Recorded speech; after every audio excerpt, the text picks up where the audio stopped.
Hey. Oh na na na na. The comeback show. Oh na na na. The forget. Oh na na na na. It's music. Lady. The forget my Lucy. Oh na na na na. The forget my Lucy. Lady.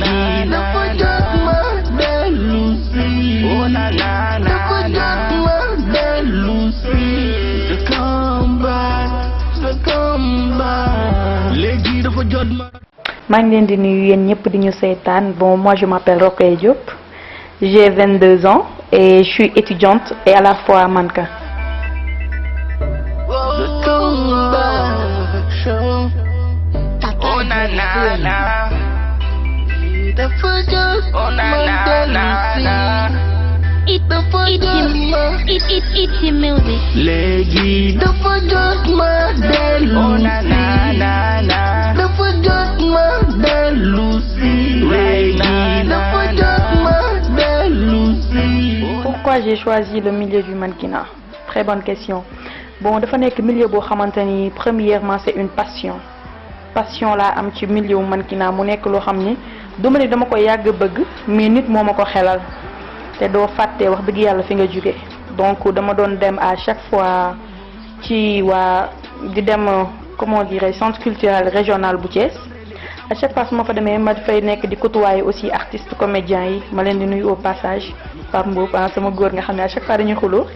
Donc à chaque fois su ma demee di partager ak ñoom di côtoyer ak ñoom ñu ne ma lu tax doo nekk mannequin yow yaa ngi njool instant bi yaa ngi yàq xaalis ba bari may leen non pourtant mosul nekk sama xel. Gétara nga ne ma loolu jeex na ma ne ko mu ni waaw benn jour ñu dem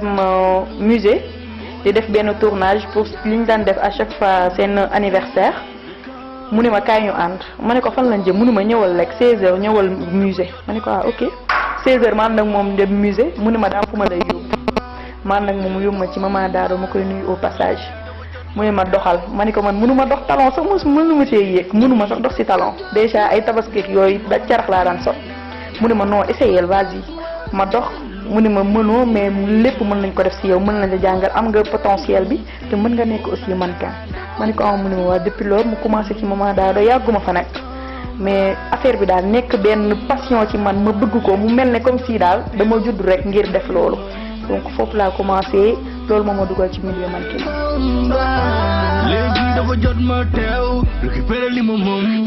waxal ma fan si du deñ Thiès City du deñ DK City du deñ.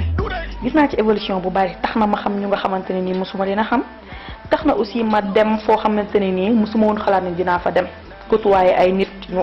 important mais aussi ma am confiance en moi c'est-à-dire que ni bu njëkk aw ma woon audace bi wala daanu ma woon oser di wax ci digg nit ñi wala di dox sax ñaari nit di ma xool sama yaay sax di ma xool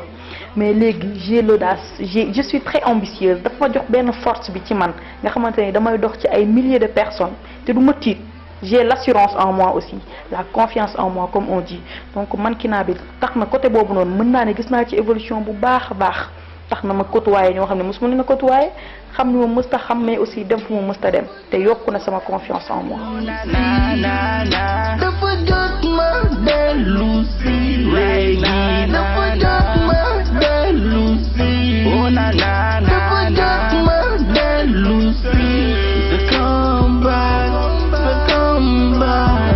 Donc comme ni nga ko waxee milieu bi lu nekk ngi ci dañ milieu boo xamante ne ni pour ñu yàq sa der lu bari lu yomb la donc man mii nii bu may dugg ci milieu mannequinat sama yaay sax accepté wul woon mais dama ko toog ma wax ko ni lu ma bëgg la te léegi magum jëmm laa j'ai le droit de prendre ma vie en main mu jàppale ma ci aussi nangu ma déglu ma au début c'était pas facile mais nit boo bëggee dara gëm ko jox ko gëddam wane say parents ne yow mi nekkatoo xale bu ndaw boobu noonu mais tu as bien grandi ñoom tamit dañ koy xam sama yaay aussi ni ma ok comme que noonu la mu ne mu ne ma d'accord ma ñëw c'était pas facile nag milieu mannequinat pour ñu juger la ci dafa yomb lu nekk ngay dégg dañ koy wax bu dee góor nga ñu ne la mais yow yaay gumba taxul ndax dafa am loo bëgg dafa am fooy séddu sa bopp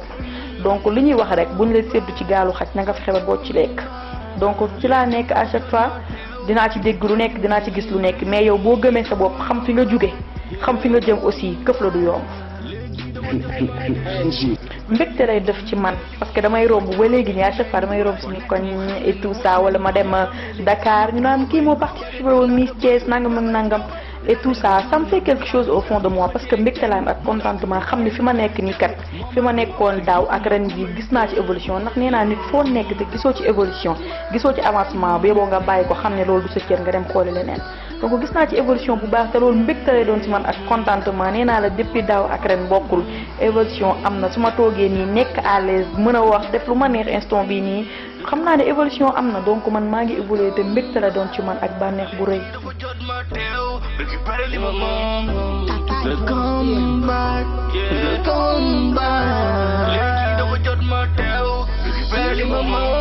léegi dafa jot ma dellu dafa jot ma dellu si léegi dafa jot ma. yéeg naa podium bu nekk mais Miss Dakar moo ma gën a neex li tax ma choisir Miss Dakar mu gën maa neex c'était tellement ambiance bi dafa nekkoon les filles on se sentait comme chez nous. Il y avait de la familiarité ñu bëggante suñu biir daan kaf daan foo daan ree ba léegi nii ma am fa ay sœur néew ma sax ay xarit mais léegi dama fa am ay sœur yoo xamante ne nii du ñu toog ñetti fan te déggante wuñ te loolu noonu peut-être mën naa ne aw ma ko Miss Dakar à part peut-être may nuyuwaale au passage Lisa nga xam ne depuis lors maak moom fa lañ xamante ak labelu NG boole ñu mais boobu ba léegi on est inséparable mais Miss Dakar bokk na ci podium yi ma gën a neex.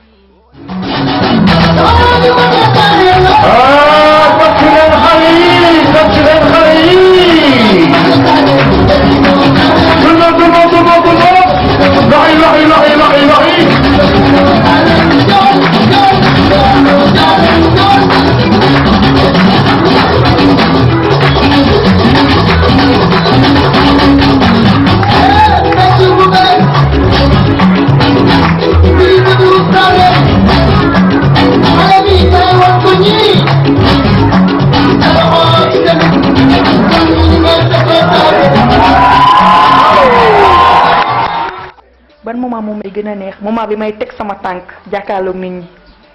daf may jox benn autorité damay jàpp ne man je peux tout faire à ce moment là que man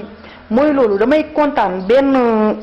li may yëg daal man rek maa ko xam instant boobu instant bi may teg sama podium face aux personnes moom teg sama tànk jàkkaarloog nit ñi pour dox sama première pas ci piste bi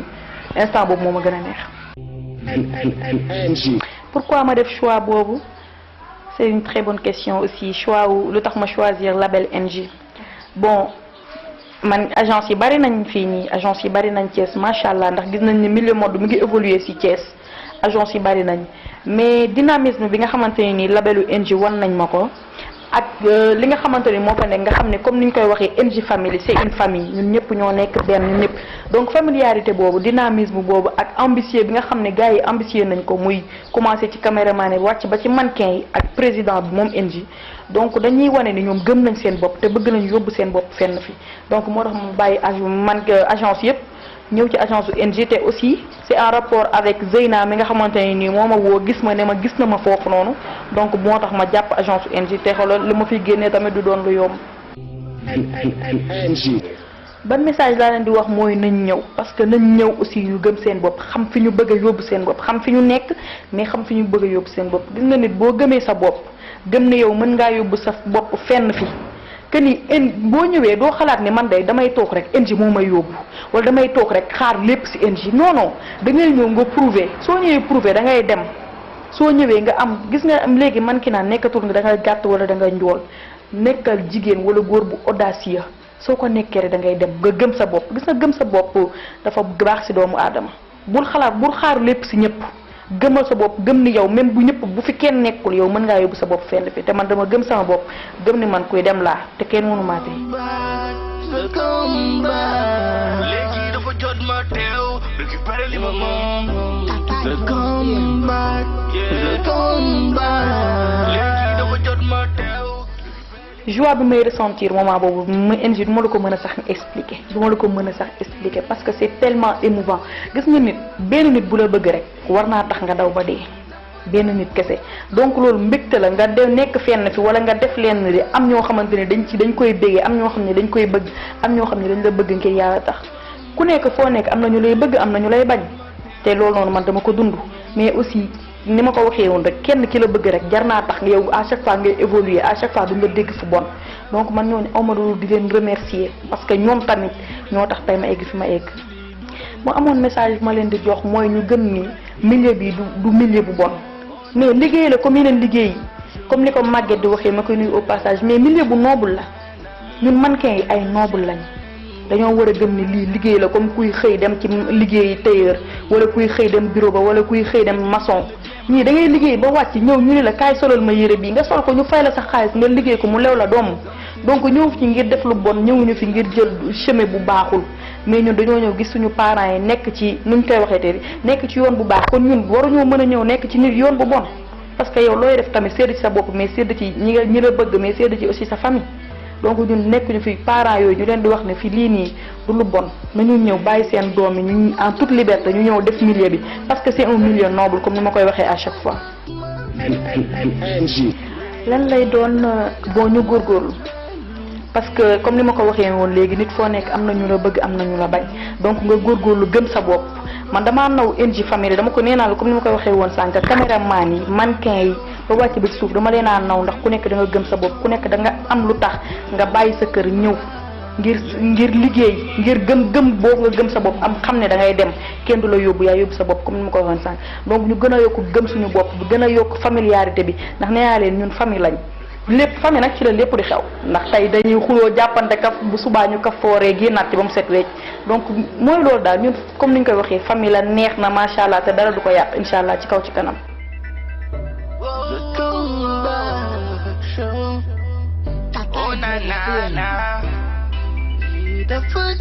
NJ bul wax de marié mannequin yi bëgg ñu marié mannequin yi bëgg nañ marié mais gis nga tamit NJ dañu waxante dëgg gis nga góor yi léegi yii teeyal ba ci kanam. boo ci duggee léegi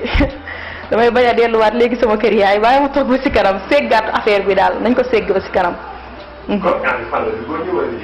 man de dama jàppale ci góor ñi la parce que xëy na ku nekk nag ak li nga dund ku nekk ak sa histoire xëy na keneen mën na ñëw na ci jigéen ñi la mais man sama histoire su ma ko xoolee damay jàpp ne peut-être j'ai pas encore trouvé la bonne personne moo tax ma nekk célibataire ba léegi célibataire endurci daal. endurci yàgg a nekk célibataire mon plat préféré dama bëgg kaldu nag man bu safee rek man doon ay lakk jën kaldu ak ceebu keccax ñett yooyu boo dama ko bëgg. NJ man sama couleur nag rouge la man ñëpp xam nañ ma ci rouge waaw gis nga rek fi ma maison d'NJ génnee nii waaw rouge mooy sama couleur préférée dama bëgg couleur bu rouge dama bëgg aussi couleur bu fez couleur bu osé parce que man dama jàpp ne boo ñëwee ci milieu même ay mannequin lañ donc bu ñu duggee dañu war a xool mais aussi peut-être pas ci milieu fisaay bi mais yow foo dugg da nga fa nit ñi dañ la war a gis mannequin warul dugg inaperçu passer inaperçu mannequin fu mu dugg dañoo war a xam ne voilà elle est là donc à chaque fois j'ose les couleurs à chaque fois aussi j'essaie de sortir du lot comme ni ñu koy waxee parce que je veux pas ressembler aux autres j'ai ma propre personnalité. sama divertissement nag j'aime trop aller à la plage moo tax ma daw Thiès dem Dakar dama bëgg dem géej man nag sama idole nag su ñuy wax au niveau international dama naan Iris Mittenaere donc moom moo nekkoon Miss Universe 2016 aussi Miss France la woon li tax mu nekk ma choisir ko comme idole dafa nekkul woon dara buñ doon wax 2015 elle n'était rien juste ku doon jàng étudiant la woon en pédiatrie étudiante la woon en dentiste tey mu jékki-jékki gëm boppam ak wóolu boppam à chaque fois su koy wax gëm boppam ak wóolu boppam moo tax mu nekk Miss France ba tey nekk Miss Univers ba tey nekk ci les femmes les plus populaires à travers l'international donc moom sama idole bu baax la su may wax ci Sénégal nag man sama yaay mooy sama idole sama yaay mooy sama référence ndax nee naa lu ma bëgg a nekk man damaa bëgg a yor sama personnalité bopp mais damaa bëgg a nduru sama yaay nduru ko ci lan nduru ko ci gëm boppam ci jigéen ju mën góor xaarul kenn ci lenn xaarul góor ci lenn lépp moo koy defal boppam di ñafe di dimbali ay njabootam di dimbali boppam donc su may wax royukaay te waxuma sama yaay rek yaakaar naa royuma ci kenn sama yaay mooy sama référence mooy sama royukaay mooy sama idole. non xuloo dañuy xuloo rek maa moo may tooñ nag dafa mën a tooñ. su may remercier dama koy commencer ci sama yaay waaw ndax sama yaay ni ñu koy waxee doom ndeyam da caa dëgër ndax bu koy nàmpal da koy xool sama yaay ni ma koy waxee mooy sama référence mooy sama royukaay mais moo ma tettee moo ma jàppale gisuma woon kenn démb NJ métti woon na gisuma woon kenn sama yaay kese muy lëndëm di leer moom laa gisoon ba léegi nii su ma tourné wala sama bët xonk su ma tourné balaa may gis kenn moom laay njëkk a gis donc dama koy remercier bu baax sama yaay jooju Koura Marie Ndione ci Ngent maa ngi koy remercier bu baax ndax nee naa leen fii lépp moom la ma koy remercier bu baax di remercier aussi sama ay copines waaw di remercier sama école ESUP Dakar maa ngi leen di nuyu au passage ñoom ñëpp maa ngi leen di nuyu bu baax a baax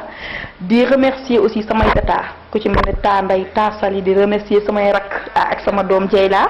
sama rak sama doom maa ngi koy remercier bu baax di ko nuyu aussi au passage di remercier ñëpp NJ ndax bari na su ma limee damay juum ñi si jàppoon yëpp bari na di remercier Guèye Teranga bu baax ndax tey su ma gimmee xoole ndax nit du fàtte démb même nit bu la defee dara tey jii nii da nga koy xoolee ngir démb lam la defoon lam la jàppalee woon lam la siggilee woon ba kenn nekk woon moom moo la njëkkoon gëm donc maa ngi koy nuyu di ko remercier au passage parce que fi mu toll nii fu ma toll tey moom moo commencé woon commencement bi